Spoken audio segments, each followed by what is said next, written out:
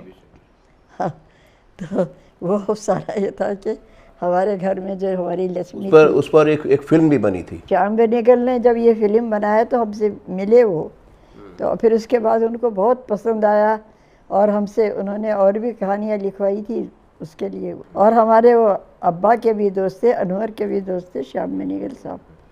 تو ہمارے گھر میں ان کا آنا جانا تھا. اچھا ہمارے زمانے میں یہ تھا کہ لڑکیاں پہلے تو مردوں کے رسالے میں نہیں لکھے، پھر مردوں سے ملے بھی نہیں. لیکن ہمارے ابا جو ہے وہ ان چیزوں کو نہیں مانتے تھے اور بولتے تھے کہ یہ ٹھیک ہے اس طرح سے سیکھے اور ان کو جو ہے سیکھنا چاہیے. میرا سوال یہ ہے کہ شیام بینگل سے ہمارے گھر آتے تھے تو ہمارے بھائی تھے حسن، آپ شاید ان سے واقف ہوئے، افضل محمد اور معید حسن، ان لوگوں سے جو ہے ان لوگ واقف تھے. تو ان سب سے بھی جو ہے ہم ان کے بارے میں بھی لکھتے رہتے تھے. میرا سوال یہ ہے کہ ایک فلم ڈائریکٹر اپنے نظریے سے کہانی کو ٹرانسلیٹ کرتا ہے اسکرین پہ دکھانے کے لیے، اور زیادہ تر یہ ہوتا ہے جو افسانہ نگار ہے وہ عام طور پہ اس سے مطمئن نہیں ہوتا. اسے لگتا ہے کہ ڈائریکٹر نے ویسے بات نہیں کہی، کہانی کو ویسے نہیں کہا جیسے میں نے سوچا تھا. اس کہانی کے بارے میں آپ مطمئن ہیں کہ شیام بینگل نے آپ کی کہانی کے ساتھ جسٹیفیکیشن کیا؟ ہمارے ساتھ پورا تعاون کیا. اور یہ جو ہے یہ نرسیا کی بولی جو ہے یہ سچ مچ میرا دیکھا ہوا واقعہ تھا. ہمارے گھر میں ہماری آیا تھی لکشمی، اس نے ہمیں بتایا تھا کہ دیکھو اماں یہ لوگ جب جھوٹی باتیں بولتے. ان کا بکنور تھا، بکنور شاید ایک گاؤں ہے حیدرآباد میں، اب آپ لوگوں کو تو واقف نہیں ہوگا مگر ہم لوگ بکنور جاتے بھی تھے لکشمی کے ساتھ. تو وہ دیکھو اماں بکنور میں بولے تمہاری بولی بناتے. پھر ہمارے ابا سے وہ بول دیے کہ ہاں ہم نے ان کو بولی بنا رہے ہیں، بنا دی ہے، کر دی ہے وہ دی بولی بنا دی ہاں، تو ہمارے ابا سے انہوں نے آپ کہا مطمئن ہیں کہ وہ اچھی فلم بنی؟ اچھا، اب کچھ آج کے جو اس پر جو ہے شیام بینیگل نے فلم بنائی تھی، ولڈن ابا ان کے فلم بنا تھا وہ، اس کو وہاں بھی امریکہ میں بھی پسند کیا، پاکستان کو بھی لے گئے، سب جگہ اس کو، کیونکہ ابھی تک بھی ہو رہا ہے، دیکھیے وہی واقعہ۔ مسکان علی اور رحمان جو کریکٹرز ہیں انہوں نے نیائے کیا، انصاف کیا اپنے رول سے؟ بالکل کیا، بالکل کیا۔ شیام بینیگل سے تو مل کے ہماری بہت دیر تک بات چیت ہوئی، ہم نے انہوں نے ہمیں بتایا کہ یہ کریں گے، اور ہم جو ہے یہ گئے بھی وہاں بھی، گاؤں جا کے دیکھا بھی ہم نے، وہیں جا کے شوٹنگ کی اس کی۔ اب مجھے یہ بتائیے کہ جو آج کا دور ہے اس میں خاتون عام طور پہ بہت زیادہ نہیں لکھ رہی، یا کہیے کہ ان موضوع پہ نہیں لکھ رہی جو آپ نے پارٹیشن کے دور میں وہ آزادی کے موضوع پہ لکھا کرتی تھیں، انسانی حقوق کے موضوع پہ لکھا کرتی تھی، آج وہ چیزیں کم دیکھنے کو مل رہی ہیں۔ یہ اس چیز سے آپ کو کوئی فکر ہوتی ہے، آپ کو کچھ برا لگتا ہے، ایسا پوچھو؟ اپنے ماحول میں سے جو ہے ہمارے نوجوان نسل جو ہے، چاہے وہ آپ کی ہو یا ہماری ہو، کچھ ہو، ان کو لٹریچر سے ان سے دلچسپی کم ہو گئی ہے۔ اچھا، ہمارے زمانے میں آرٹ سے، موسیقی سے، کلاسیکل گانے سے، پینٹنگ سے سب سے بچوں کو شوق رہتا تھا۔ اب آج کل کیا ہے، دیکھیے بچے صرف سائنس کے لیے ہیں، اپنے میڈیکل سائنس کے لیے ہیں، اور ان کو کوئی دلچسپی نہیں ہے کہ یہ سب کیا ہے۔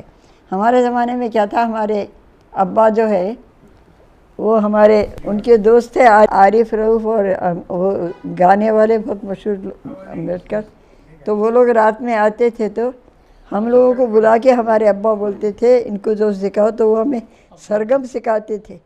موسیقی کی تعلیم میں آپ نے کیا آپ کی کامیابیاں رہیں؟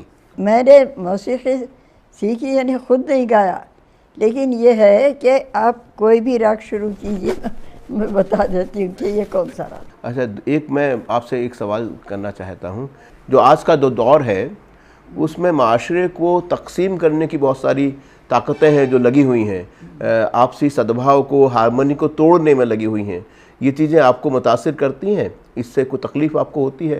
بہت تکلیف ہوتی ہے، اور ہمارے زمانے میں کیا تھا، حالانکہ ہمارے ابا عالم تھے، عربی فارسی کے مذہبی تھے، لیکن انہوں نے ہم کو جو ہے پڑھانے کے ساتھ ساتھ موسیقی بھی سکھائی، کلاسیکل گانا کیا ہے، موسیقی کیا ہے، اور علم کیا ہے۔ مجھے افسوس یہ ہوتا ہے کہ اب ہماری جو نئی نوجوان نسل ہے اس کو نہ لٹریچر سے دلچسپی ہے، نہ کلاسیکل موسیقی سے ہے، نہ ادب سے ہے، نہ آرٹ سے ہے، اور یہ جو چیز ہے اس سے ایسا معلوم ہو رہا ہے کہ ہمارا ماحول بھی بدل رہا ہے، اور ہم لوگ خود بھی ہندوستان میں جو ہونا چاہیے۔ یہ بتائیے کہ وہ اتحاد جو پہلے تھا اس کو کیسے ریسٹور کیا جا سکتا ہے؟ نہیں، میرے کرنے سے کیا ہوگا، ہمیں اصل میں اپنے بچوں کو یہ سب سکھانا چاہیے، جیسے ہم نے اپنے فرحان کے بچوں کو جو ہے یہ سب سکھایا ہے، وہ کلاسیکل گانا بھی جانتے، موسیقی بھی جانتے۔ اچھا، پھر کیا ہے، دیوالی دسہرہ آتا ہے تو وہ بچے ہماری لکشمی کے ساتھ دیول کو بھی جاتے، تو کیا ہے دیول میں کیا ہوتا ہے، کیا نہیں ہوتا ہے، یہ سب کرتے ہیں۔ تو ہمارے زمانے میں بھی یہی تھا۔ آپ ایک ادیبہ ہیں۔ آج کل جو ہے اصل میں ہم کیا ہے، اپنے مذہب کو ہی نہیں بتاتے تو دوسرے کے مذہب کا کیا بتائیں گے۔ اس دور میں ایک خاص مذہب کو دہشت گردی سے جوڑ کے دیکھا جاتا ہے، اس کی کیا وجوہات آپ سمجھتی ہیں؟ آج کل جو ہے اب نوجوان بچوں کو جو ہم لوگ جو تعلیم دے رہے ہیں تو صرف یہ دیتے ہیں کہ سائنس کیا ہے، وہ کیا ہے، یہ ڈاکٹر کیسے بنے، انجینئر کیسے بنے۔ ان کو جو ہے یہ دلچسپی نہیں ہے کہ ان بچوں کو جو ہے موسیقی بھی سکھائیں، کلاسیکل موسیقی بھی سکھائیں، نہیں بھی تو مذہب کے بارے میں بھی نہیں جانتے۔ آپ نے اپنی ایک کتاب جو ہے وہ مشہور مصنفوں سے خط و کتابت کے بارے میں لکھی ہے، اس کے بارے میں ذرا سا ہمیں بتا دیجیے۔ آج کل کے تو لوگ ادیب کسی کو خط لکھتے ہی نہیں۔ ہمارے زمانے میں کیا تھا، اب اس میں سے آپ میرا خط دیکھیں گے کہ میں نے جو ہے ایک افسانہ لکھا تھا نرسیا کی بولی، جس پہ انہوں نے شیام بینیگل نے فلم بھی بنائی تھی، تو اس کے بارے میں مجھے جو ہے عصمت چغتائی نے خط لکھا تھا۔ اردو ادب کے مستقبل کے بارے میں آپ کیا سوچتی ہیں، یہ بتائیے۔ یہ میرا آخری سوال آپ سے ہے کہ اردو ادب کے مستقبل کے بارے میں آپ کیا سوچتی ہیں؟ میں اردو ادب کے مستقبل سے آپ سچی بات تو میری یہ ہے کہ مجھے بہت پریشانی ہے، اور مجھے ایسا لگتا ہے کہ ہمارے بچے اب اردو پڑھ ہی نہیں رہے۔ اردو ادب جو ہے ہماری نوجوان نسل میں ختم ہو رہا ہے۔ اچھا صرف اردو ہی نہیں، ہندی والے بھی نہیں، ادب لٹریچر سے، چاہے وہ ہندی کا ہو یا اردو کا ہو، ہمارے نوجوان نسل میں اس سے بھی دلچسپی ختم ہو رہی ہے، اور دوسرے فنون سے بھی، کلاسیکل گانے سے۔ ہمارے جو والد علامہ حیرت بدایونی تھے، وہ ہمیں اردو پڑھوائی انہوں نے۔ عارف رؤوف، ایم اے رؤوف، یہ بہت کلاسیکل گانے والے تھے۔ وہ آتے تھے تو ہمارے ابا ان سے بولتے تھے روشن علی، تو ہمارے ابا ان سے بولتے تھے ان بچیوں کو وہ بھی سکھاؤ، تو ہمیں جو ہے انہوں نے سکھایا تھا۔ اب آج بھی آپ کوئی راگ شروع کیجئے تو میں بتا دوں کہ یہ کون سا راگ ہے۔ تو اس سے کیا ہوتا تھا، ہمارے ماموں جان جو اسلم پرشوری کے ابا تھے، ہم لوگ ایسی گاتے تھے، جب وہ چلے جاتے تھے ایسی کھڑکیاں تھیں، یہاں بیٹھ کے گاتے، مہر ہماری بہن ہو، کون گا رہا تھا، تمہاری آواز باہر تک جا رہی تھی۔ لڑکیاں کہیں گانے گاتی ہیں، لڑکیاں گانے، وہ بولتے تھے لڑکیوں کو گانا نہیں سکھانا، لڑکیاں گانے نہیں۔ اچھا اسی طرح سے ہم نے لکھنا شروع کیا۔ مردوں کے رسالے میں آپ نہیں لکھنا، آپ جو ہے عورتوں کے خاتون بشریر اور یہ ہے ان میں لکھنا عورتوں کے۔ تو ہمارے زمانے میں ہم نے جب لکھنا پڑھنا شروع کیا تو ہم کو بڑی مشکل ہوئی تھی ان ساری چیزوں سے نمٹنے کے لیے۔ ڈی ڈی اردو کی جانب سے میں آپ کا بہت بہت شکر گزار ہوں کہ آپ نے اپنا وقت ہمیں دیا۔ مجھے یہ بہت اچھا لگا کہ آپ لوگوں کو لٹریچر سے دلچسپی ہے، اور لٹریچر کے علاوہ ہم جیسے اردو کے لکھنے والوں سے بھی دلچسپی ہے، تو یہ ڈی ڈی پہ رہنا ضروری ہے، اور اس کی وجہ سے میں سمجھتی ہوں کہ ہمارا ادب، ہماری زبان یہ سب باقی رہے گی، اور یہ آپ لوگوں کے لیے کرتے رہنا ہے، ابھی نہیں چھوڑنا ہے بلکہ کرتے رہنا ہے۔ آپ جو اب ادیب ہے ان کی چیزیں بھی جو نہیں ہیں ان کی چیزیں بھی ہے، آپ ان کی شاعری، بہت ان کا شکریہ، ادب، بہت یہ سب چیزیں بھی ضرور کرتے رہیے۔ یہ بہت اچھی بات ہے جو آپ لوگ اس وقت کر رہے ہیں۔ میں چاہوں گی کہ آپ لوگ یہ کرتے رہیں، اور میرے لیے بہت خوشی کی بات ہے کہ آپ لوگوں نے یہ سب۔ بہت بہت شکریہ۔ تو ناظرین، آپ تھیں محترمہ جیلانی بانو، جنہوں نے 22 سے زیادہ کتابیں لکھیں اور بہت مشہور افسانہ نگار کے روپ میں بہت مقبولیت حاصل کی۔ آپ سے ملاقات ہوئی، اگلے کسی پروگرام میں ایک اور شخصیت سے ملاقات کریں گے، تب تک کے لیے بہت بہت شکریہ۔